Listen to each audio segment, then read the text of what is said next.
Bismillahirrahmanirrahim. Assalamualaikum warahmatullahi wabarakatuh. My name is Muhammad HAFIY ALIMAN bin Abdullah, and my meeting number is 1221915. For the introduction of this book's titled Interfaith Dialogue and Peace Building. He's edited by David R. Smoke. It's published with United States Institute of Peace Press, and the place of publication is in Washington DC. Year of publish is in 2002. For the volume, we just have one volume and 149 pages and 3 chapters. Bismillahirrahmanirrahim. Assalamualaikum warahmatullahi ta'ala wabarakatuh. My name is AHMAD ZAIM MURSYID bin TAMAMI. My number metric is 1221881. So I will give the first point from the book Interfaith Dialogue, Arts of Building. So the first point from the book is the miracle of transformation through interfaith dialogue. Are you believer?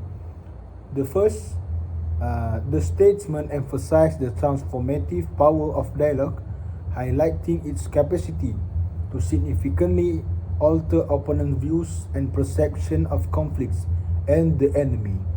This transformative potential distinguish those engaged in dialogue from those who are not, fostering heightened sensitivity to language that perpetuates hatred, exclusion and prejudice. However, dialogue alone is insufficient for achieving social and political change, necessitating continued protest and resistance. The second point is in the context of interreligious peace building, which gained research momentum in the 1660s, non-government organizations have played a crucial role by initiating interfaith training and dialogue workshops. These efforts aim to promote peace from a religious perspective, to fully appreciate the potential outcomes and effectiveness of interfaith dialogue. It is essential to identify and compare its unique features with those of non-religious or non-faith-based dialogue. This comparative analysis can deepen our understanding of how interfaith dialogue contributes to peace building and social cohesion. Bismillahirrahmanirrahim. My name is IQBAL AMIR, and I will continue our presentation. Let's move on to the use of word and its limits, a critical evaluation of religious dialogue as peacemaking. So, firstly, religious discourse must involve both acts and spoken communication. That has to be a noble deed. The discussion process must take into account and foresee what in each of the culture under consideration is appropriate behavior and decency. Therefore, it is imperative that discussion participants take part in the process of establishing a temporary community that values open communication, standards of behavior and civility, and unacceptable methods of handling difficult realities. Second, conversation is by its very nature exclusive. Anyone who is not present in the room is excluded. As a result, it is imperative that this be acknowledged and that all marginalized groups participate in discussion about potential solutions. If not, it is pointless effort. Next, it is important to view shared learning and practices as crucial supplements to interreligious dialogues, or as alternate types of dialogic contact. When used properly, dialogue can be both important and offensive. At times, it may be vulnerable to varying degrees of wrath. It needs to be time sensitive. Dialogic interactions should always be directed towards an objective and the lay participant can measure, particularly in if that participant is part of the group that is starting the battle. If not, it is seen as and possibly actually is a stand-in for advancement. In reality, dialogue ought to be a subgroup of variety of unofficial procedures that help the parties modify their partnership profoundly respectful, compassionate, and dignified relationships, foster trust, inspire creative thinking, and increase the likelihood that good intentions will translate into actions. In the end, only good deeds bring about justice and peace. The only healthy relationships inspire us to perform good deeds. Insofar as it fosters positive relationships that result in good deeds, which in turn lead to peace and justice. Interfaith discussion is beneficial.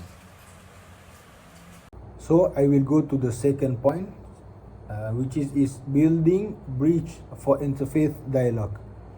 The first point is interfaith dialogue plays a pivotal role in humanitarian relief, development, and peace building by bringing together individuals from diverse religious backgrounds to rebuild relationships and foster peace within their communities. Unlike traditional religious discourse led by officials or theologians, interfaith dialogue involves everyday people working collaboratively to address and resolve conflict. And the second point is, despite the challenges posed by the often hostile and violent nature of conflict rooted in religious ideologies, successful interfaith dialogue and cooperation can provide a powerful symbolic foundation for peace-building effort. This process not only helps transform violent conflicts into opportunities for long-term peace, but also reframes faith as a support for peace-building rather than a source of conflict.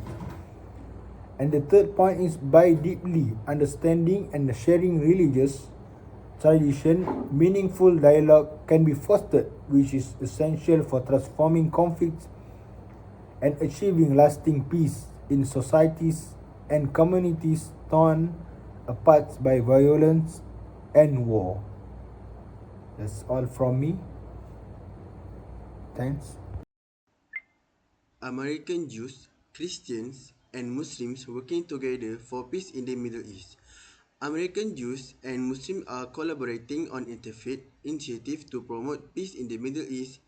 This effort focuses on building mutual understanding, reducing prejudice, and fostering cooperation among different religious communities. Structured conversation to discuss belief and perspective, reducing prejudice and building understanding.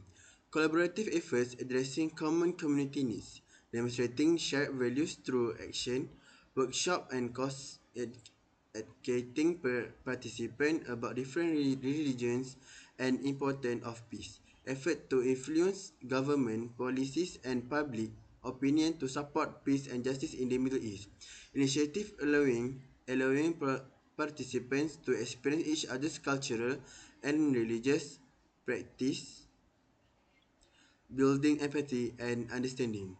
Organizations like the Abrahamic Faith Initiative, Interfaith Center for Sustainable Development (ICSD), Jewish Muslim Christians Alliance for Peace (JMCAP), and Church for Middle East Peace (CMEP) play key roles in this effort. By working together, these interfaith groups help create a foundation for lasting peace, demonstrating that shared values and common goals can unite people across religious divides.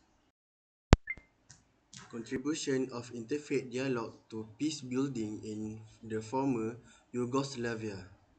Interfaith dialogue significantly contributed to peace building in the former Yugoslavia by promoting mutual understanding and reconciliation, facilitated discussion to break down stereotypes and build empathy, building trust and relationship, establish personal connection between religious leaders and community members, encouraging collaborative peace initiative, lead joint projects to rebuild communities and promote peace, providing moral and ethical leadership. Religious reading leaders advocated for peace, forgiveness, and reconciliation, facilitating dialogue at multiple levels, include both high levels and grassroots dialogue to ensure broad societal engagement, advocating for human rights and justice, address grievance and promoted justice to tackle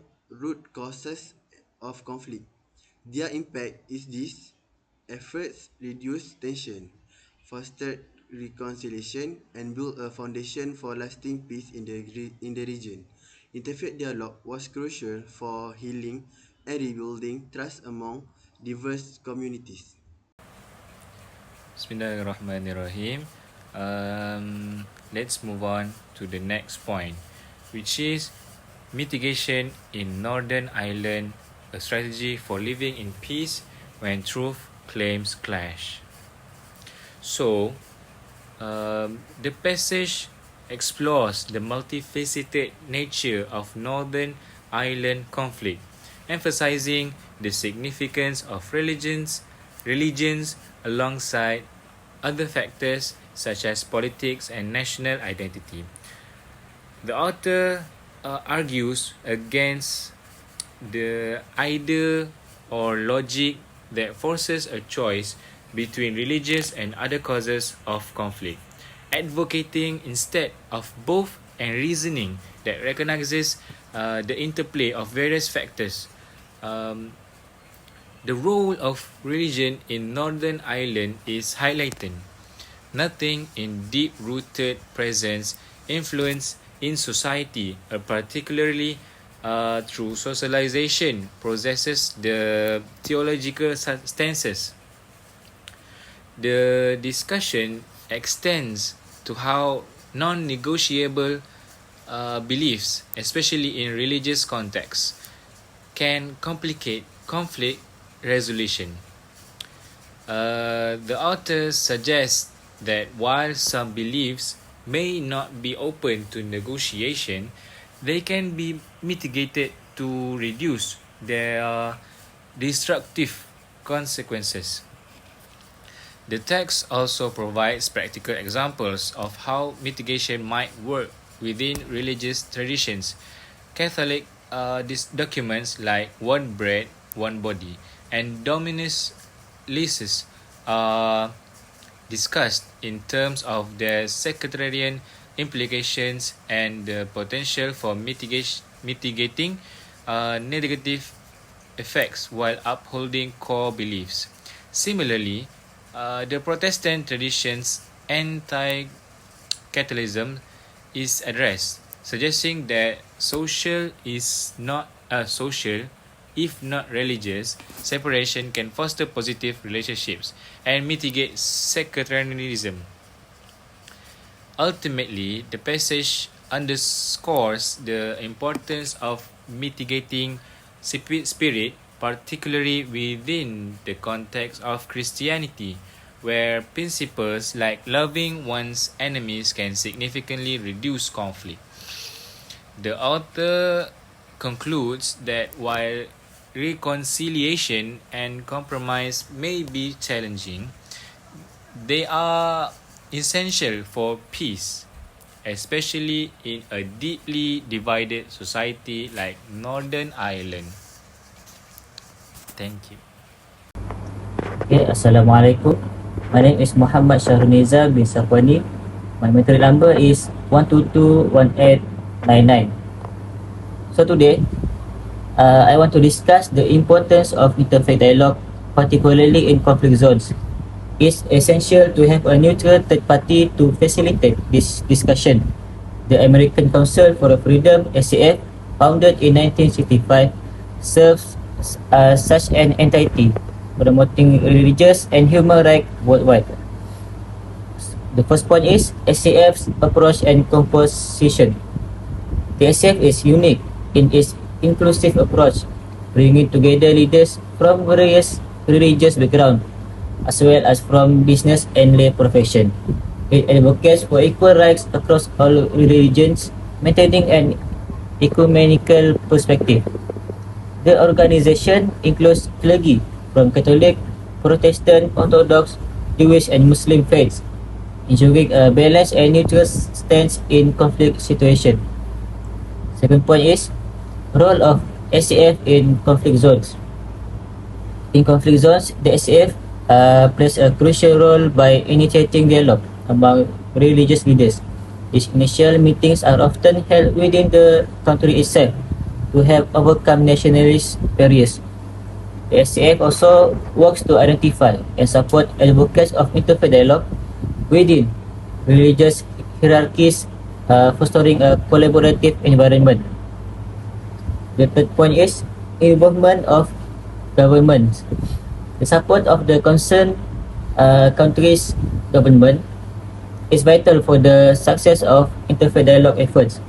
The SCF engaged with high-ranking officials to enhance the credibility and political weight of these conferences.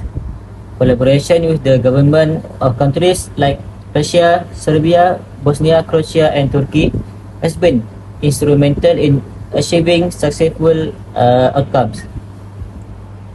Next point is international support and coordination. The SCF maintains regular communication and occasionally involves international bodies such as the US Department of State, the United Nations, OSCE, the European Union, and global religious organization. This coordination ensures that the conferences are recognized globally and receive support from relevant international entities. In summary, the SCF's comprehensive and inclusive approach to interfaith dialogue has proven effective in fostering peace and understanding in conflict zones worldwide. By involving religious leaders, government, and international bodies, the SCF continues to promote equality and human rights on a global scale. So, for the background and inception of URI, the United Religions Initiative URI began its journey 5 years ago with a clear mission, that is, to foster global interfaith dialogue and peace building at the grassroots level. This mission reached a significant milestone with the signing of the URI Charter in June 2000. The URI Charter and objective, they established the organization with the goal of promoting daily interfaith cooperation worldwide. It aims to eliminate religiously motivated violence and cultivate cultures of peace, justice, and healing for the earth and all its inhabitants. The Charter represents an innovative approach to organizing interfaith dialogue, creating a global network dedicated to this noble objective. Second point is, the vision for URI was inspired by an interfaith service hosted by Bishop William Swing in San Francisco in June 1995. The organization envisions a global forum where religions can meet daily in mutual respect, engage in dialogue, and cooperate for peace. Since its inception, URI's organizational design has evolved significantly, yet it has remained steadfast in its core commitment to global interfaith cooperation. Global Summit and Methodology. In June 1996, URI held its inaugural Global Summit, marking a pivotal moment in its development. The summit employed the methodology of appreciative inquiry (AI), developed by David Cooperator. So the AI focused on fostering organizational growth by emphasizing positive past experience rather than deficit thinking. This approach proved effective in uniting people from diverse backgrounds. So the URI continues to grow as a proactive force for peace, transforming interfaith conflict into cooperation. Despite being a relatively young initiative, it has provided valuable insight into interfaith dialogue and peace building. The future looks promising as URI builds on its foundation to further its mission of global interfaith collaboration and peace. Okay, next for test methodology, part 1, analytic assessment. The book begins with broad analytic assessment of interfaith dialogue, including its limitations. Muhammad Abu Nimar focused on unique features of interfaith dialogue compared to other peace-building strategies. He assesses various types of interfaith dialogue and outlines requirements for effective sessions.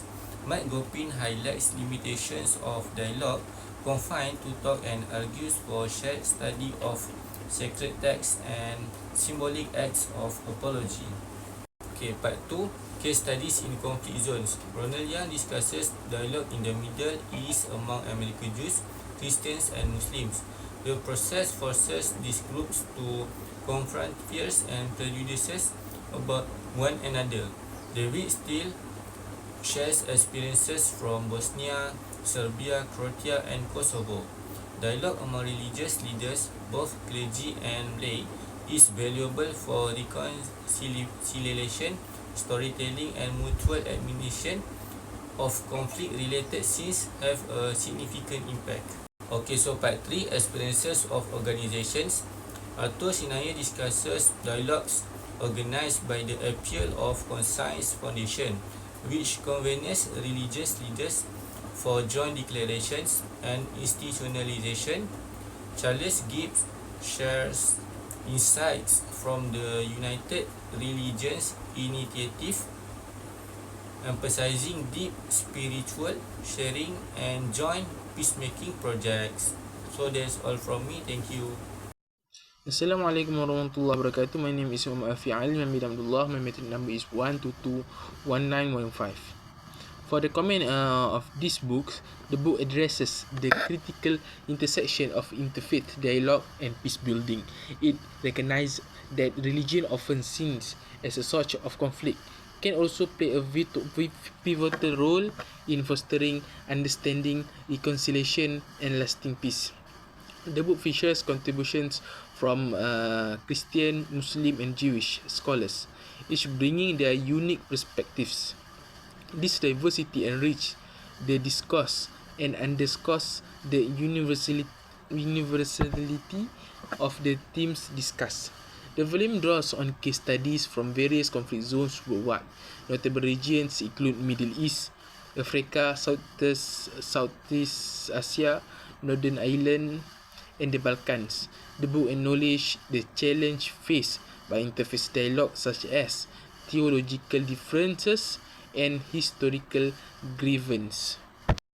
Assalamualaikum warahmatullahi wabarakatuh. My name is Muhammad Hafiy Aliman bin Abdullah. My metric number is 1221915. For the conclusion, interfaith dialogue can help reduce conflict and promote reconciliation, especially when groups are differentiated by religious identity.